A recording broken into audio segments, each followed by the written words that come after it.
Welcome back, fellow goblins. My name's Lila. This is Deathclaw, the bearded dragon, and today I'm going to be talking about how most reptiles don't die from bad luck. They die from bad research.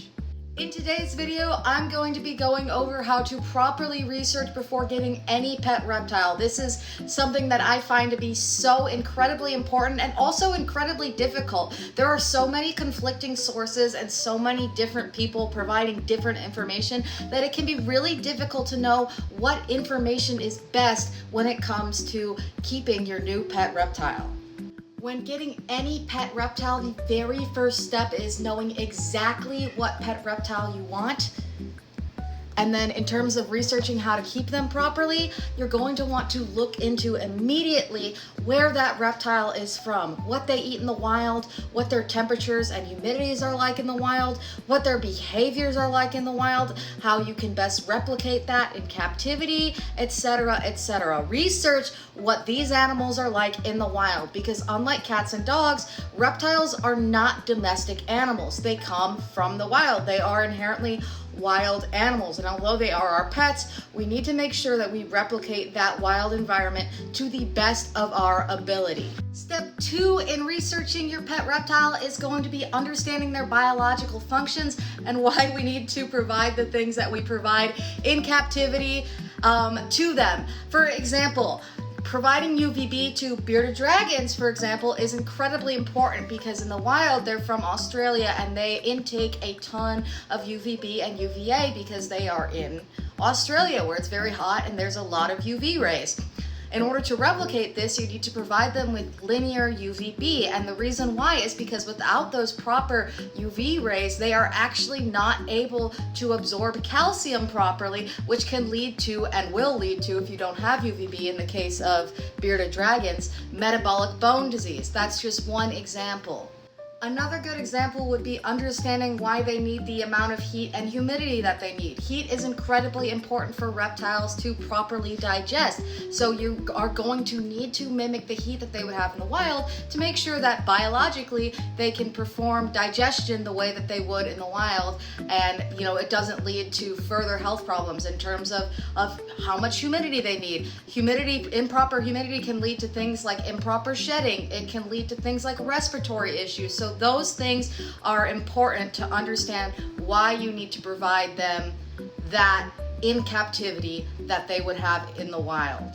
The next thing I'm going to touch on is probably the most important thing of all, and that is going to be getting good sources. So there are a number of good sources out there, but the way to tell it's a good source is A, look at when the source was published. If it was published in like the early 2000s, that's not a good source. Since then, we've had a ton of research come out about how to properly keep reptiles, so it's important to look at data from ideally within the past 5 to 7 years. That is incredibly important. Some good sources include Reptiles.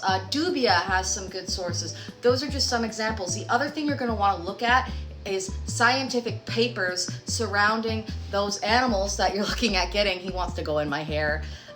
That you're looking at getting, because you're going to want to look at recent scientific data in order to understand, again, how to properly keep these reptiles in captivity.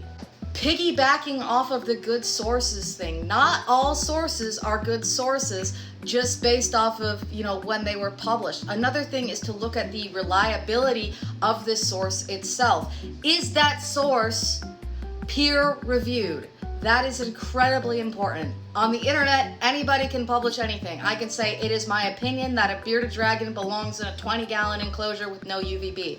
I can post that and say I'm an expert and have it be completely not peer-reviewed, because obviously that's not true. Anybody can post anything on the internet. You're going to want to look at peer-reviewed sources. Peer-reviewed recent sources, and that's going to lead me into my next point.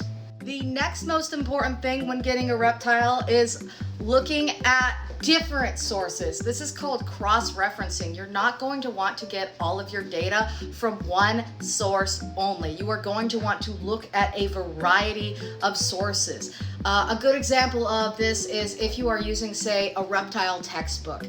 Go all the way to the back of the book, look at the sources that that textbook used, and then look at those sources. That's an example of cross-referencing. You're also going to want to look at just a variety of different sources, from direct sources to indirect sources, people who have worked with these animals in the wild, people who have worked with these animals in captivity, and again, of course, always pay attention to the dates that your sources were published. But you're not going to want to pull all of your information from one source only.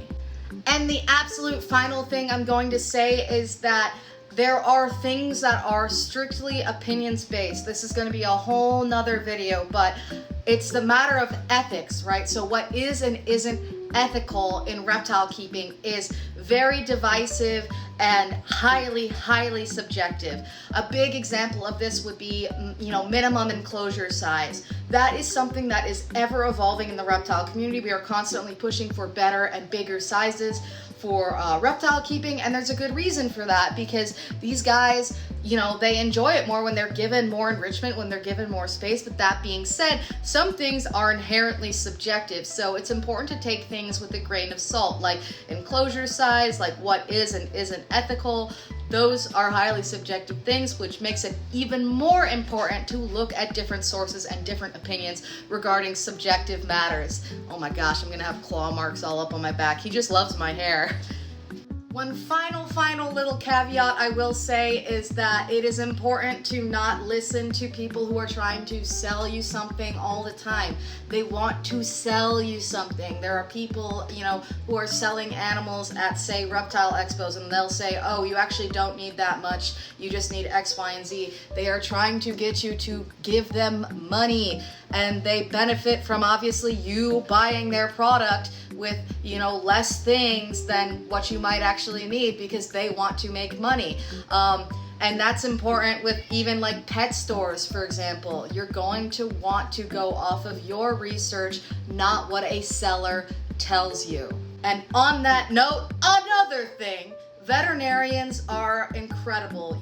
They do so much schooling, so much work. But that being said, when it comes to exotic animals, it is important to not just listen to a veterinarian unless they are like highly specialized in that one specific exotic, because husbandry is something that is, like I said, ever evolving and very difficult to keep track of. And from a veterinary standpoint, if somebody is an exotic veterinarian and they're seeing all sorts of exotics, it's most likely that they are not specialized in whatever specific exotic you have. And so it's important to not just listen to husbandry advice from your veterinarian. It's important to also do your own research. Again, that's not a dig on veterinarians. I know personally incredible veterinarians. I know veterinarians who are specialized in specific exotics, but it is important to not just listen to veterinarians regarding husbandry advice, because their main thing is to treat physical ailments and not necessarily apply that to like how their husbandry might be affecting it. This isn't all the time, but do your own research in addition to listening to your veterinarian, if that makes sense. Anyway, thank you guys so much for watching. My name's Lila, this is Deathclaw, and I will see you next time. Let me know what you thought. If you have any different ideas about how you do research, I'd love to hear them. So thank you so much. Bye.